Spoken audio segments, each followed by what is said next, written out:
10 ఏళ్లు అధికారంలో ఉన్న బీఆర్ఎస్ రైతులను మోసం చేసిందని విమర్శించారు ఎమ్మెల్సీ జీవన్ రెడ్డి. తాము దీక్ష చేస్తేనే కాంగ్రెస్ ప్రభుత్వం రైతు భరోసా అమలు చేస్తోందని చెప్పుకోవడానికే బీఆర్ఎస్ నేతలు దీక్ష చేస్తున్నారని మండిపడ్డారు. కాంగ్రెస్ ప్రభుత్వం అధికారంలోకి వచ్చిన ఏడాదిలోనే దేశంలో ఎక్కడా లేని విధంగా రైతు సంక్షేమం కోసం పాటుపడుతుందన్నారు. ఫార్ములా ఈ కార్ రేస్ కేసు నుంచి ప్రజల దృష్టి మరల్చే ప్రయత్నాలు కేటీఆర్ చేస్తున్నారని విమర్శించారు జీవన్ రెడ్డి.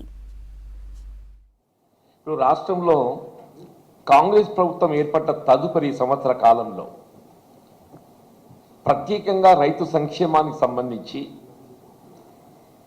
ఇవాళ దేశంలో ఎక్కడ లేని విధంగా రుణమాఫీ అమలు చేయడమే కానివ్వండి, వరి ధాన్యం సన్న రకాలకు ఏదైతుందో ప్రత్యేకంగా 500 రూపాయలు బోనస్ కల్పింప చేయడమే కానివ్వండి, ఇవాళ ఇతర రాయితీలతో పాటుగా రైతు భరోసాకు సంబంధించి కూడా రేపు 26 జనవరి 26 జనవరి రిపబ్లిక్ డే దినోత్సవాన్ని పురస్కరించుకొని ఇవాళ ఏదైతుందో సన్న రకం బియ్యం ఏదైతే రేపు పబ్లిక్ డిస్ట్రిబ్యూషన్ సిస్టమ్ ద్వారా నిరుపేద వర్గాలకు పంపిణీ చేస్తే వాళ్ళ వినియోగానికి అవి దోహదపడతాయి అని చెప్పిన భావనతోని సన్న రకాలు ప్రోత్సహిస్తామని చెప్పిన దేశంలో ఎక్కడ లేని విధంగా ప్రతి ఎకరాకు ఒక 10,000 రూపాయలు అదనంగా రైతుకు ఇవాళ ప్రోత్సాహం కల్పింపజేయబడే విధంగా కార్యక్రమాన్ని అమలు చేస్తుందే. మీరు గతంలో చేయాలని ఆలోచన చేశారా?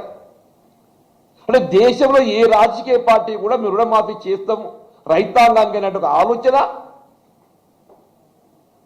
చేయలేని పరిస్థితుల్లో it's only the Congress party.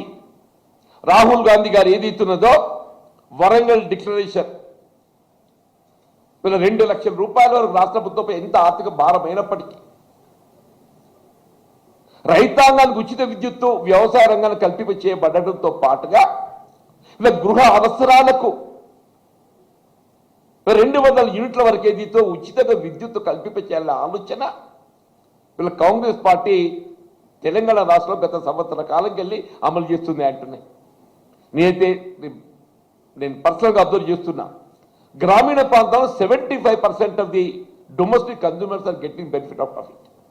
75% of domestic consumers are getting benefit out of it.